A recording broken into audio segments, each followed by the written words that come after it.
नमस्कार, मैं मनोज द्विवेदी अपने YouTube चैनल पर आपका स्वागत करता हूं। आज हम लोग कक्षा 11 गणित का जो टॉपिक है गणितीय आगमन का सिद्धांत, उसके अंतर्गत हम लोग अभी एक जैसे प्रश्नों को हल कर रहे थे कि गणितीय आगमन से दिए गए कथन के सत्यता की जांच कर रहे थे।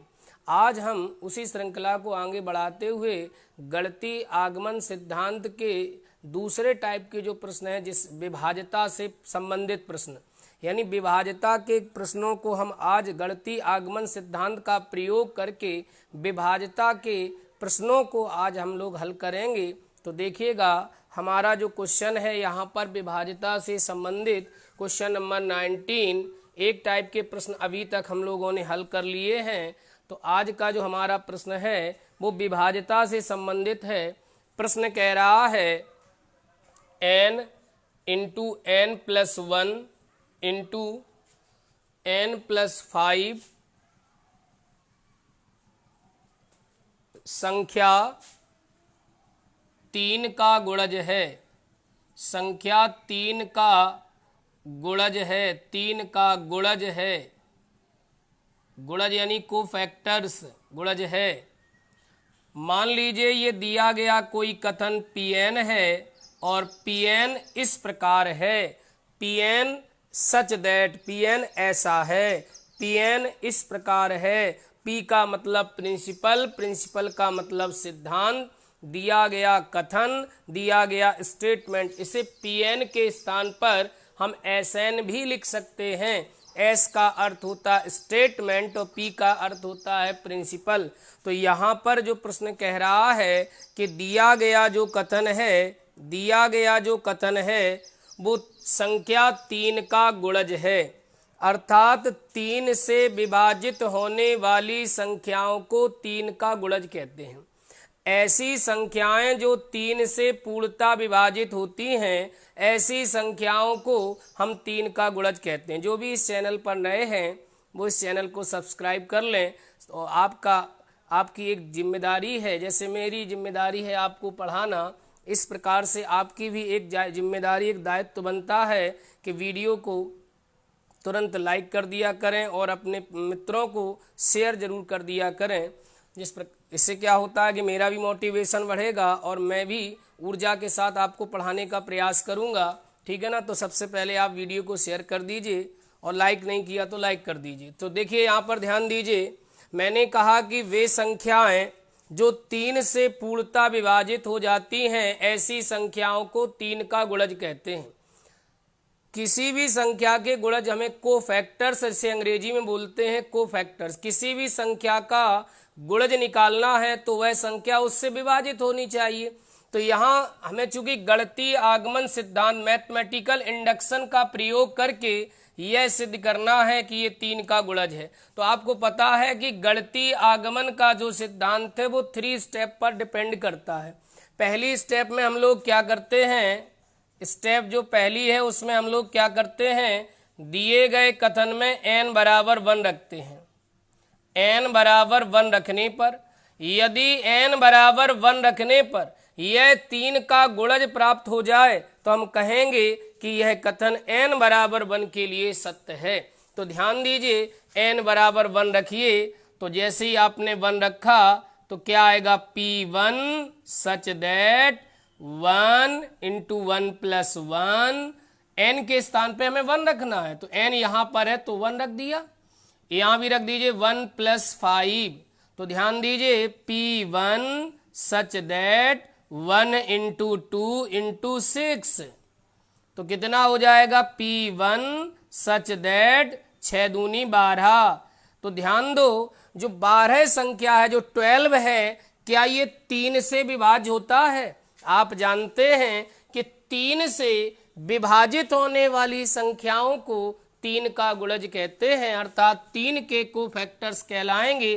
तो क्या 12 3 से विभाज्य होगी? जी होगी। तो यहाँ लिख देंगे जो 3 का गुणज है, जो 3 का क्या है, गुणज है। कौन? 12 3 का गुणज है कि नहीं?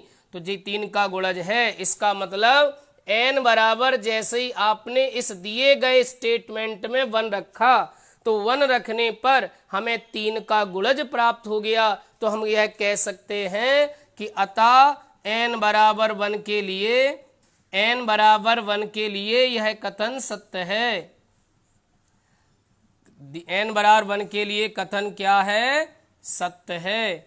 फिर इसके बाद हम लोग क्या करते हैं? दूसरी स्टेप में हम लोग क्या करते हैं? यह मान लेते हैं कि माना दिया गया कथन n बराबर k के लिए सत्य है। यह मान लेते, हमें सिद्ध नहीं करना है, यह मान लिया जाता है कि दिया गया कथन n बराबर k के लिए सत्य है। तो रख दीजिए, तो ये निकल आएगा पी के सच दैट k इंटू के प्लस 1 k प्लस 5 है संख्या 3 का गुणज है। यही तो लिखा है इसमें प्रश्न में, 3 का गुणज है। अब जब सोचो कि यह जो स्टेटमेंट कह रहा है कि यह संख्या 3 का गुणज है, तो इसका मतलब अगर इसमें 3 का भाग करें तो ये 3 से पूर्णता विभाज्य होगा।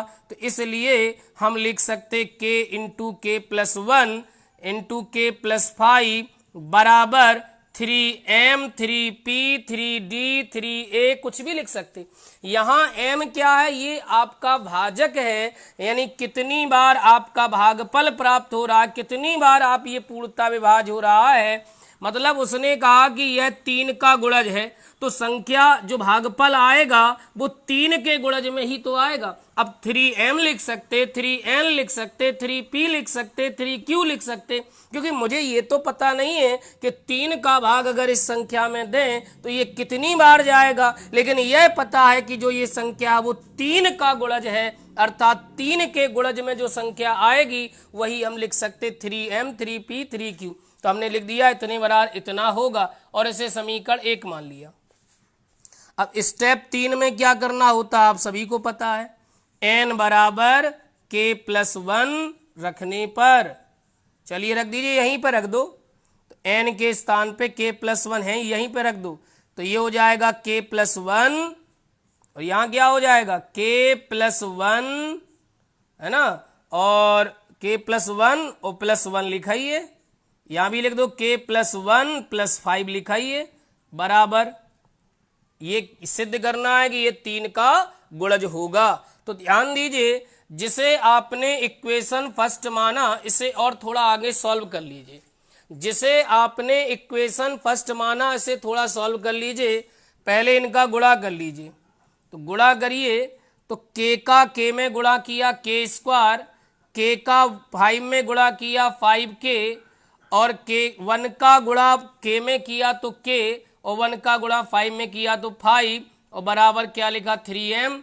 और आगे हल कर लीजिए, k का अंदर गुणा करिए k क्यूब प्लस 5k और 1k 6k, और k का गुणा हो गया तो 6k स्क्वायर, और ये 5k, ये निकल आया इतने का मान 3m। अब आसानी से हल कर लीजिए, n बराबर k प्लस 1 रखा, यदि n बराबर k प्लस 1 रखने पर यह संख्या 3 का गुणज प्राप्त हो जाए तो यह n बराबर k प्लस 1 के लिए भी यह कथन हमारा सत्य होगा। तो इसे हम लोग क्या कर लेते हल, तो ये क्या आया k प्लस 1, ये हो गया k प्लस 2 और ये हो गया k प्लस 6, ठीक है ना, ये आ गया k plus 1 k plus 2 k plus 6, ठीक है। तो पहले आप इनका क्या कर लीजिए, गुणा कर लीजिए, ठीक है, गुणा कर लीजिए। चलिए गुणा करिए, k का k में गुणा k स्क्वायर, k का k में गुणा किया तो कितना हुआ k स्क्वायर, k का k में गुणा करिए तो क्या हुआ k स्क्वायर, और k का 2 में गुणा किया तो 2k, 1 का गुणा k में किया तो k, और 2 एकम 2, बंद कर दीजिए, यहाँ लिखा k प्लस 6, ठीक है ना। चलिए k गुणा करिए, ये कितना हो गया k स्क्वायर, 2k में 1k जोड़ दो 3k प्लस का 2, और ये हो गया k प्लस 6, ठीक है ना। ऊपर देख लीजिए, गुणा करिए, k का k में गुणा k स्क्वायर में k क्यूब, k का 3k में गुणा 3k स्क्वायर, और k का 2 में गुणा किया तो ये हो गया 2k प्लस 6 का गुणा करिए 6k स्क्वायर, और 6 का 3k में गुणा किया 6 तिया 18k और 6 का गुणा 2 में किया प्लस के 6 दूनी 12। अब आपको ध्यान यह देना है कि आपने n बराबर k प्लस 1 तो रखा, n बराबर k प्लस 1 रखने पर जो ये संख्या प्राप्त हुई, अगर यह संख्या 3 का गुणज आ जाए तो हम कह सकते दिया गया कथन n बराबर k प्लस 1 के लिए भी सत्य होगा। तो ध्यान दीजिए, हमें कितने की वैल्यू पता है, यहां इसको इक्वेशन 1 डाल दिया, हमें इतने की वैल्यू पता है के Q plus 6k square plus के 5k। तो ढूंढो इसमें कहाँ है, के क्यू मिल गया, प्लस का 6k स्क्वायर भी मिल गया और प्लस के कितने के 5k, लेकिन अपने पास कितने 18k और 2k 20k हैं, तो 5k अलग निकाल लो, इससे निकाल लिया, ये निकाल लिया। अब अपने पास देखो ये कट हो गया, इसके बाद ये भी कट हो गया, है ना, इससे 18 दो 20k थे, 20k हो गए थे जी, 5 निकाल लिए, तो अपने पास बचा क्या 3k स्क्वायर बचा, प्लस के 15k बचा और प्लस का 12 बचा, इतना बचा, ये अलग रख लिया, इतना बचा। ध्यान दीजिए, एक बार पुनः ध्यान दीजिए, एक बार पुनः ध्यान दीजिए, हमने इनका गुणा किया तो ये प्राप्त हो गया। अब हम लोगों ने देखा कि हमें कितने का मान 3m है, के क्यू ढूंढ लिया, के क्यू रख लिया, 6k स्क्वायर रख लिया। अब ये 18 और 2 20k हैं, जरूरत है 5k की, तो 5k अलग निकाल लिया, तो अपने पास बचा क्या 3k स्क्वायर बचा, और इधर से 18 दो 20k में से 5k जब निकल गए तो 15k बचे और प्लस के 12 बचे। तो इतने का मान क्या है 3m, समीकरण 1 से, समीकरण 1 से इतने का मान क्या है 3m। यहां ध्यान दीजिए, 3 एकम 3, 3 5 15, 3 चौको 12, पूरे व्यंजक में 3 कॉमन है, 3 को ले लिया कॉमन, तो यहां बचा k स्क्वायर, 3 5 15, 3 चौको 12। अब ध्यान दो, एक पद ये एक पद ये, दोनों में 3 कॉमन है, कॉमन ले लिया, तो m प्लस के स्क्वायर प्लस के 5k प्लस के 4, इतना बचा। अब देखो ये पूरा व्यंजक किसका गुणज है 3 का, 3 में का गुणा है, अगर 3 से भाग करोगे तो ये कट जाएगा और ये भागफल आएगा, तो कह देंगे जो 3 का गुणज है, जो 3 का क्या है गुणज। तो जब आपने n बराबर k प्लस 1 रखा, जब आपने n बराबर k प्लस 1 रखा तो क्या हुआ 3 का गुणज प्राप्त हुआ। तो अतः हम कह सकते हैं अतः n बराबर k प्लस 1 के लिए भी कथन सत्य है, n बराबर k प्लस 1 के लिए कथन क्या है सत्य है। ठीक है, अब नीचे क्या लाइन लिखते हैं, नीचे आपको बताया गया था प्रत्येक प्रश्न में यही लाइन लिखते हैं, अतः दिया गया कथन प्रत्येक n बिलोंग्स टू n के लिए सत्य होगा। ठीक है ना, ये सभी में लिखा जाता है। तो इस प्रकार से ये विभाज्यता के प्रश्नों को हम लोग हल करते हैं। एक प्रश्न को और देखते हैं, चलिए आगे देखते हैं।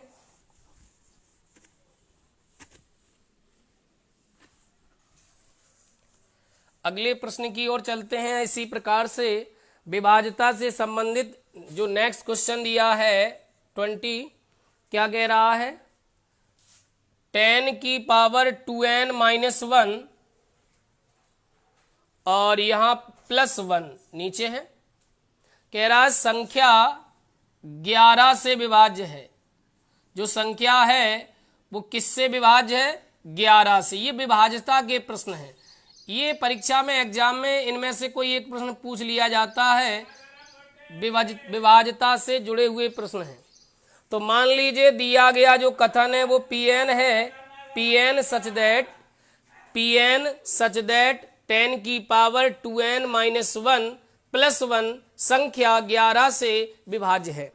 तो यहाँ 11 से विभाज्यता का ये प्रश्न आपके सम्मुख दिया गया है। ठीक है ना, 11 से विभाज्यता का ये जो प्रश्न आपके सम्मुख दिया गया है, इस प्रश्न को हमें हल करना है किससे गणितीय आगमन सिद्धांत से। तो आपको पता है गणितीय आगमन का जो सिद्धांत है वो 3 स्टेप पे निर्भर करता है। पहली स्टेप में आप n बराबर 1 रखिए, n बराबर 1 रखने पर रख दीजिए P1 सच दैट 10 की पावर 2 इंटू 1 माइनस 1 प्लस 1। ठीक है ना। तो देखिएगा 11 से विभाज्य निकलता है कि नहीं। तो P1 सच दैट 10 की पावर 2 एक का ऐसे एक चला गया, एक बचा, प्लस का 1, तो ये हो जाएगा P1 सच दैट 10, तो ये हो गया P1 सच दैट 11, जो भैया किससे विभाज्य है, जो 11 से विभाज्य है। किससे विभाज्य है? 11 से विभाज्य है कि नहीं है। तो लिख देंगे अतः दिया गया कथन n बराबर 1 के लिए सत्य होगा। n बराबर 1 के लिए क्या है? सत्य। अब स्टेप 2 क्या कहती है? स्टेप 2 कहती है कि मान लीजिए, माना दिया गया कथन n बराबर k के लिए सत्य है। ये दिखाना नहीं है। n बराबर k के लिए सत्य ये मान लिया जाता है। इसके सत्यता की जांच हमें नहीं करना है, सत्य है। तो रख दीजिए p के सच दैट 10 की पावर 2k माइनस 1 प्लस 1, जो किससे विभाज्य है? 11 से विभाज्य है। जब ये 11 से विभाज्य है तो भैया कितना आएगा इसका मान? इसलिए हम लिख सकते 10 की पावर 2k माइनस 1 प्लस 1 बराबर 11m, क्योंकि ये 11 से क्या है? विभाज्य है। 11 से जब ये विभाज्य है तो इसको हम क्या लिख सकते? Equal to 11m। क्या लिख सकते? 11m। ठीक है। अब क्या रखेंगे स्टेप 3 में? स्टेप 3 में क्या रखेंगे? n बराबर k प्लस 1 रखने पर, और जब n बराबर k प्लस 1 यदि रखने पर यह संख्या 11 से विभाज्य हो जाए तो हम कहेंगे कि n बराबर k प्लस 1 के लिए भी यह कथन हमारा सत्य है। तो रख दीजिए। तो क्या हो जाएगा? pk प्लस 1 सच दैट, रखो यहाँ पे, तो 10 की पावर k के स्थान पे k प्लस 1 आएगा, 2 इंटू k प्लस 1 माइनस 1 और प्लस 1। ठीक है, ये रख दिया। अब जरा हल करिए इसको, तो क्या होगा? 10 की पावर, ध्यान दीजिए, 10 की पावर 2k प्लस 2 कितना हो जाएगा? 2 का अंदर गुणा करिए, 10 की पावर 2k प्लस 2, और आगे क्या लिखा? माइनस 1 और प्लस 1। ठीक है ना। तो ध्यान दो, यही मोस्ट ट्रिक है इस सवाल की। हमें 10 की पावर 2k माइनस 1 प्लस 1 का मान पता है, तो 2k माइनस 1 हमको इसका मतलब चाहिए। तो इसको हम कैसे लिख दें? ध्यान दो, 10 के ऊपर घात 2k प्लस 2 भी है और माइनस 1 भी है, तो इसको ऐसा लिख सकते, 2k माइनस 1 अलग कर लो, 10 की पावर 2k माइनस 1 इंटू 10 की पावर 2, ऐसा लिख सकते। क्योंकि गुणा में घातें जुड़ती हैं यदि घातों के आधार समान है। तो यदि इस घात का आधार 10, इस घात का आधार भी 10, तो घातें जुड़ेंगी तो 2k माइनस 1 प्लस 2 आएगा, और आगे लिखा है प्लस 1। अब ध्यान दीजिए, 10 की घात 2 का मतलब है 100, क्योंकि 10 का स्क्वायर क्या होगा? 100 इंटू 10 की पावर 2k माइनस 1 और प्लस 1। इसको कुछ नहीं करेंगे क्योंकि लाना है। और 100 को लिख सकते 99 प्लस 1। क्या लिख सकते?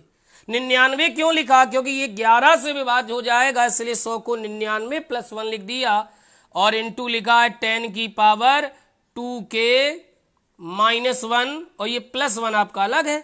अब ब्रैकेट खोलिए, इसका अंदर गुणा करिए, तो ये हो जाएगा 99 इंटू 10 की पावर 2k माइनस 1 प्लस, इसका एक में गुणा करिए, 10 की पावर 2k माइनस 1 और प्लस 1 आगे लिखा है।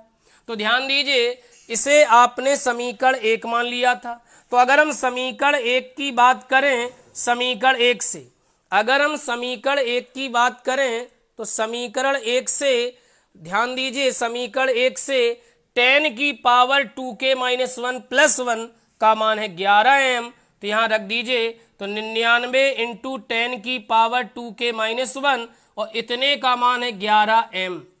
एक पद ये दोनों से ले लीजिए, 11 कॉमन, तो 11 कॉमन ले लिया, तो 11 9 99, 9 इंटू 10 की पावर 2k माइनस 1, और 11 से 11 कट गया m। तो ये पूरी संख्या 11 का गुणज है, जो 11 का गुणज है।